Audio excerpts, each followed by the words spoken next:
Bon alors salut tout le monde, aujourd'hui on se retrouve pour une nouvelle expérience en mécanique. Donc le sujet d'aujourd'hui c'est la fuite d'huile joint spi sortie de boîte. Donc là en l'occurrence on travaille sur un 4,5 YZF. Et puis comme vous voyez des traces d'huile dessous qui pourrissent le moteur et qui peuvent amener à une casse moteur si on n'y traite pas. Donc c'est pas une mécanique bien compliquée, mais il faut la pratiquer. Donc là vous voyez on a une rondelle frein.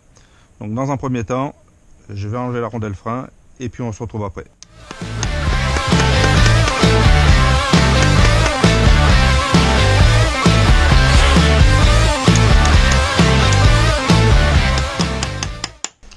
Bon alors comme vous voyez là, on a écrasé la rondelle frein, on l'a aplati pour pouvoir desserrer l'écrou. Alors information, l'écrou il est serré avec 90 Nm, ça fait quand même pas mal. Donc moi je vous conseille c'est mettre la vitesse, la moto droite, quelqu'un qui tient le frein appuyé. Ça vous permet de desserrer l'écrou. Voilà. Bon là nous c'est ce qu'on a fait. Vous voyez l'écrou vient correctement. Hop. Donc je laisse mordre un petit peu. Maintenant on va procéder au retrait de la chaîne et puis on se retrouve.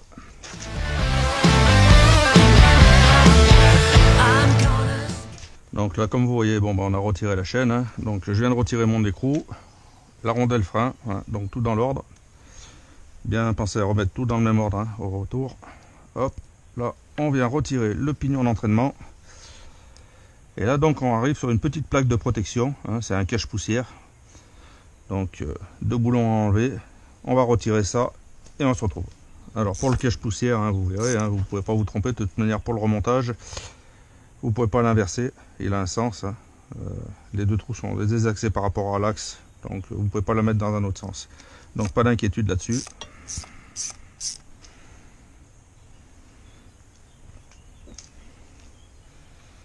Bon, alors là, nous voilà donc avec la tôle de protection, là, le cache-poussière enlevé. Donc, on distingue bien donc notre joint spi en extérieur, le fameux qui fuit. Au milieu, c'est une bague qu'on va retirer. C'est la bague qui permet de faire l'étanchéité entre l'axe de la boîte, le sortie de boîte, et le joint spi. Donc, celle-ci, elle est fournie dans le kit. J'ai encore pas ouvert le kit. Et vous voyez, elle est là. Donc, la petite bague, on a la rondelle frein, on a le joint spi, on a un petit joint torique qui va se retrouver aussi. Juste derrière l'entretoise. Allez, je vais prendre une pince et puis je vais procéder au retrait de la bague. Hop. Il faut l'aider un petit peu, elle vient pas toute seule non plus. Donc on a retiré la bague et à l'intérieur là, donc j'espère que vous arriverez à voir comme il faut là. Je vais prendre un petit tournis plat. Je vais me passer le tournis plat, Joe. Vous voyez, à l'intérieur là, hop. On a un joint torique et celui-là faut surtout pas oublier à le changer. Donc il est fourni dans le kit, c'est pareil, on le voit, il est là, c'est le petit joint torique qui est là.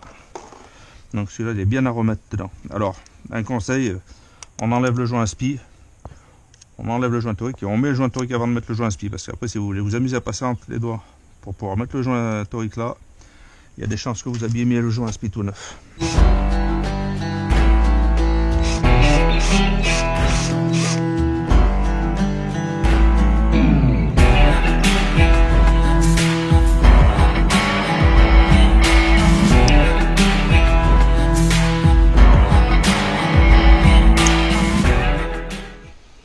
Donc petite méthode sympathique, quand vous devez enlever un joint spi, vous voyez, moi j'ai cette petite méthode là. Alors je fais un petit trou, alors j'essaie de pas traverser le joint spi, on va dire, je fais une amorce, et après je viens prendre une vis à bois, je la visse dessus, je fais en sorte qu'elle traverse, qu'elle tienne bien, et une fois qu'elle traverse, qu'elle tient bien, je prends une pince, je tire, et donc le joint spi vient tout seul. Hop. Donc là, on vient essuyer.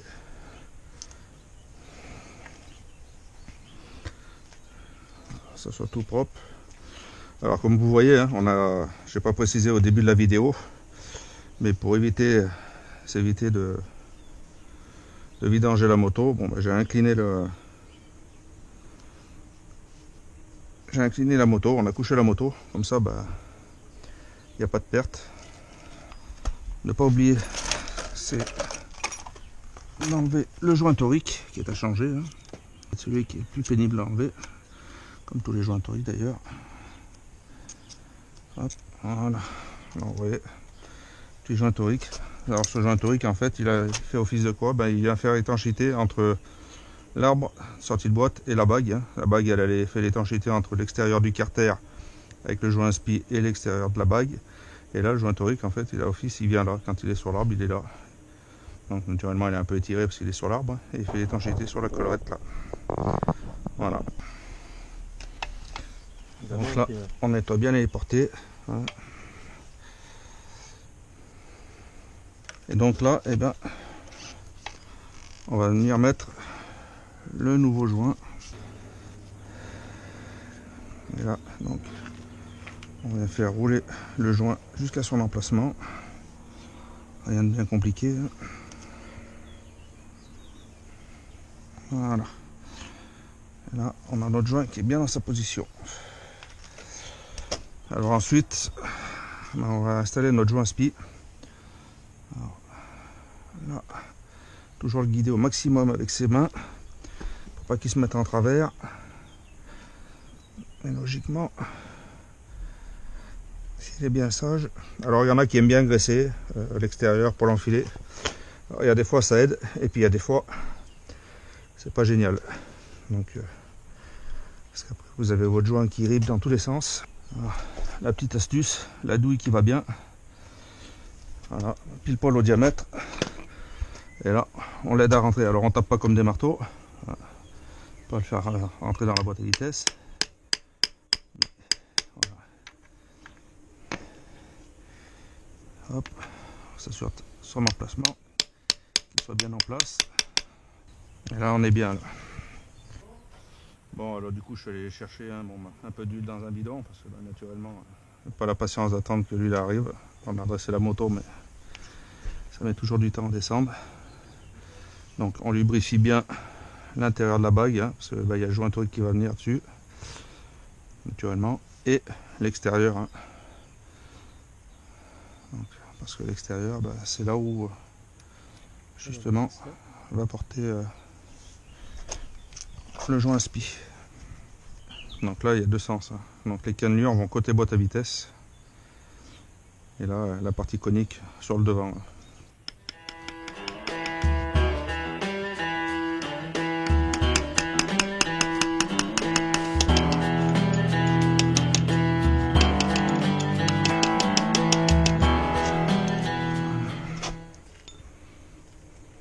Hop. Donc là vous voyez, il a fallu tapoter un petit peu pour la faire entrer parce qu'il faut que la bague elle arrive à chevaucher le joint torique.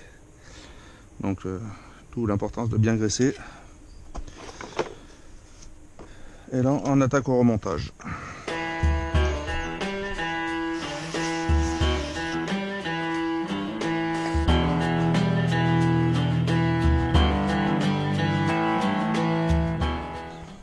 Donc voilà, hein, bon, là on a remonté, nettoyé notre petit cache-poussière, on va le remonter, remettre en place. Faites très attention, le filetage est quand même fait dans une matière qui est assez sensible. Hop.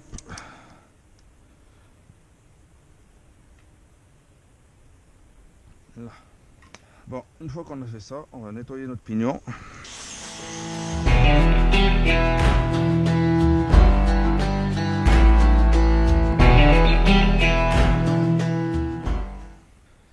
Ce qu'on va faire, c'est qu'on va quand même faire un test d'étanchéité. On va remettre la moto droite et puis on va contrôler que rien ne coule.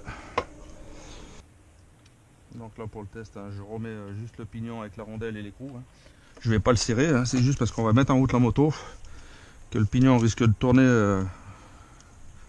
sur lui-même malgré tout, même si on n'a pas de vitesse enclenchée. Donc pour éviter que la bague qu'on a mis en emboîté entre le joint spi et l'arbre ne se décale et pas une idée de ressortir, le fait de remettre le pignon, voilà, ça fera toujours un maintien. On va mettre en route et puis on va laisser tourner un petit peu et quand ça aura fini dans un petit moment, on va laisser tourner un petit moment et on enlèvera tout ça pour voir si c'est bien étanche.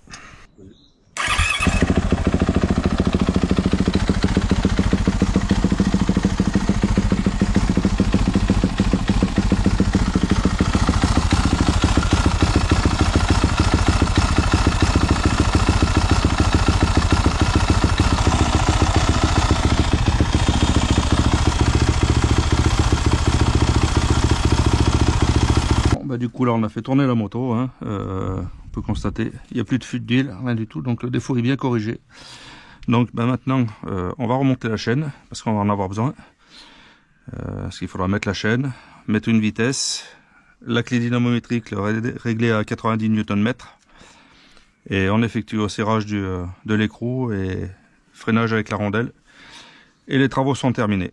Dynamométrique, hein, avec les différentes graduations pour les différentes forces. Donc nous 90 Nm, donc on voit 90, petite flèche, donc vous ramenez le 0 hein, du manchon pivotant, vous voyez, et il faut qu'il soit aligné avec la petite correspondance du 90, tout simple.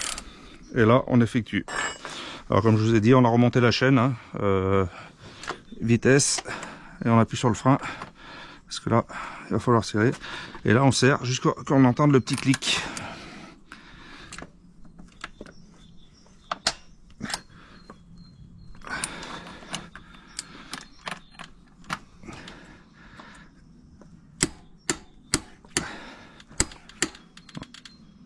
Voilà, donc là, vous voyez, ça claque, on est à 90 Nm. Donc, au niveau serrage, on est bon. Et puis, ben, il reste plus qu'à rabattre la rondelle de frein. Vous voyez, hein, il y a 3 emplacements de freinage. Hein. On ne fait pas les 3 naturellement, il ne faut pas être bête.